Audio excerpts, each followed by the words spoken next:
एक समय की बात है, भगवान गौतम बुद्ध अपने शिष्यों के साथ बैठे हुए थे और उन्हें उपदेश दे रहे थे। तब उन्होंने अपने शिष्यों से कहा, क्रोध इंसान का सबसे बड़ा दुश्मन है। क्रोध करने वाला व्यक्ति खुद को हानि पहुंचाता ही है, लेकिन दूसरों को भी हानि पहुंचाता है। वह प्रतिशोध की आग में जलता है और अपने जीवन को बर्बाद करता है। उनके उपदेश खत्म हो जाने के बाद उनके शिष्यों में से एक शिष्य खड़ा होता है और उसे बोलता है, तू एक ढोंगी है। तेरी बातें मनुष्यों के रहन सहन से विपरीत है। तू जो भी कहता है उसे अपने जीवन में अनुसरण नहीं करता और दूसरों को यह सब करने कहता है। जब उसका वह शिष्य गौतम बुद्ध को उल्टी सीधी बातें कह रहा था, तब गौतम बुद्ध ने कोई प्रतिक्रिया नहीं दी और वे शांत बैठे थे।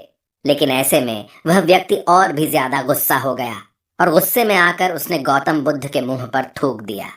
इसके बाद भी महात्मा गौतम बुद्ध को गुस्सा नहीं आया और वे शांत थे। उन्होंने अपने चेहरे से थूक को पोंछा और वह चुपचाप बैठ गए।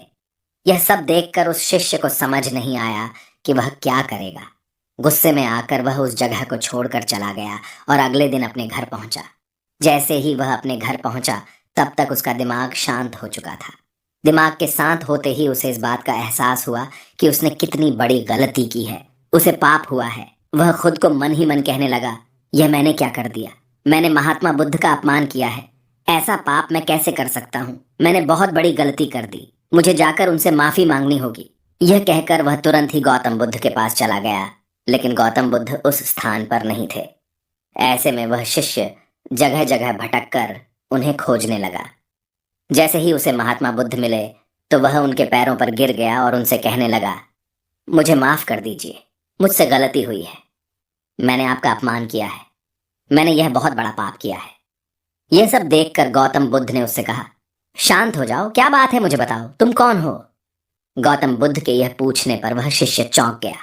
वह सोचने लगा कि महात्मा बुद्ध मुझे कैसे भूल सकते हैं? मैंने तो उनका अपमान किया था। यह सोचकर उसने महात्मा बुद्ध से पूछा, मैं वही शिष्य हूं जिससे कल आपका अपमान किया था, और आप इतनी जल्दी मुझे भूल गए? महात्मा बुद्ध ने उस शिष्य से कहा, मैंने तो पहले ही वह स्थान छोड़ दिया है और तुम अभी तक वहीं खड़े हो। तुम्हें अपनी गलती का आभास हो गया है। तुम पश्चाताप कर चुके हो। अब तुम आज के दिन में जीने का निर्णय लो। यदि तुम बीते हुए कल की बातें याद करके परेशान रहोगे, तो तुम्हारा वर्तमान और भविष्य दोनों बिगड़ेंगे। तुम अपनी गलती से सीखो, उसे दोहराने की जगह आज को सुधारो। हमें कल की बातों को कल में ही रखकर आगे चलना चाहिए। वह अच्छा हो या बुरा, उसके बारे में बार बार विचार नहीं करना चाहिए। मैं बीती हुई बातों को पीछे छोड़कर आगे चलता हूँ, और ऐसा ही हम सबको भी करना चाहिए। महात्मा बुद्ध की यह बातें सुनकर वह शिष्य और भी ज्यादा प्रभावित हुआ और उनसे बोला, मैं आज से आपकी हर बातों को माना करूंगा। उस व्यक्ति का बोझ उतर गया। वह बुद्ध के चरणों में गिर पड़ा और उसने अपना क्रोध छोड़ दिया और क्षमा का संकल्प लिया। बुद्ध ने उसके सिर पर आशीर्वाद दिया। उस दिन से उस व्यक्ति में बदलाव आया और उसके जीवन में सत्य, प्रेम और करुणा की धारा बहने लगी। इस कहानी से हमें यह सीख मिलती है कि क्रोध करना इंसान के लिए सबसे खतरनाक है। यह मनुष्य का सबसे बड़ा दुश्मन है जो उसे बर्बाद कर सकता है। इसीलिए मनुष्य को कभी भी क्रोध नहीं करना चाहिए। हमें यह भी सीख मिलती है कि बीती हुई बातों को हमें भूल कर आगे बढ़ना चाहिए। अगर कोई मनुष्य अपनी बीती हुई बातों पर ज्यादा ध्यान देता है, तो उसका ध्यान पूरी तरह से भूतकाल में लगा होता है और वह इंसान कभी भी आगे बढ़ने की ओर विचार नहीं कर पाता। इसीलिए हमेशा पुरानी बातों को छोड़कर आगे बढ़ने की सोचे। हम सब जानते हैं कि क्रोध हमारे जीवन में विपरीत परिणाम ला सकता है, इसीलिए इसे संयमित रखना आवश्यक है। और इसी बात को ध्यान में रखते हुए गौतम बुद्ध ने हमें अपने उपदेशों के माध्यम से एक महत्वपूर्ण संदेश दिया है। बुद्ध भगवान ने कहा है, क्रोध ऐसी आग है जिसमें क्रोध करने वाला दूसरों को जलाएगा तथा खुद भी जल जाएगा। यह बात हमें समझनी चाहिए कि क्रोध हमें नुकसान पहुंचाने के अलावा खुद को भी हानि पहुंचा सकता है। जब हम क्रोध में होते हैं, हम निरंतर तनाव में रहते हैं, मन अस्थिर होता है और हमारी निर्णय लेने की क्षमता प्रभावित हो जाती है। क्रोध हमारे रिश्तों को भी नुकसान पहुंचा सकता है। जब हम क्रोध में होते हैं, तो हम गुस्से में अपने पास वाले लोगों से बदले की भावना रखते हैं और उनसे अन्यायपूर्ण व्यवहार कर सकते हैं। यह हमारे परिवार, मित्र और समाज में दूसरों के साथ अच्छे रिश्ते बिगाड़ सकता है। इसीलिए हमें क्रोध को संयमित रखना आवश्यक है।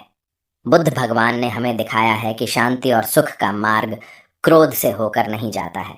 वास्तविक शांति और सुख का मार्ग अंतर्मन की स्थिति के माध्यम से प्राप्त होता है। बुद्ध भगवान ने हमें यह भी सिखाया है कि हमें पश्चाताप करना चाहिए और गलतियों से सीखना चाहिए। जब हम पश्चाताप करते हैं तो हमारी अज्ञानता और दुष्कर्मों के प्रभाव से मुक्त होने का मार्ग खुलता है। हमें आत्म संयम का विकास करना चाहिए और क्रोध को संयमित रखने के लिए ध्यान और मेधा का विकास करना चाहिए। मेरी प्यारी साथियों, क्रोध हमारे जीवन के विपरीत परिणाम ला सकता है। हमें अपने आप को संयमित रखने की सामर्थ्य प्राप्त करनी चाहिए। हमें पश्चाताप करना और उससे सीखना चाहिए। हमें शांति और सुख की ओर बढ़ने के लाए और क्रोध को नियंत्रित करके अपने जीवन को सुखी और समृद्ध बनाने के लिए प्रयास करना चाहिए। गुस्सा करके हम अपने सामने होने वाली चीजों को सिर्फ एक तरह की नजर से देखते हैं और कई बार ऐसा व्यवहार हमें वो चीजों और नजरियों से दूर रखता है जो कठिनाइयों का सामना करने में सबसे जरूरी होते हैं। यदि आप ऐसी और मजेदार कहानियों और संदेशों को और सुनना चाहते हैं तो हमें सब्सक्राइब करें। नमो बुद्धाय। आपका स्वागत है इस चैनल में।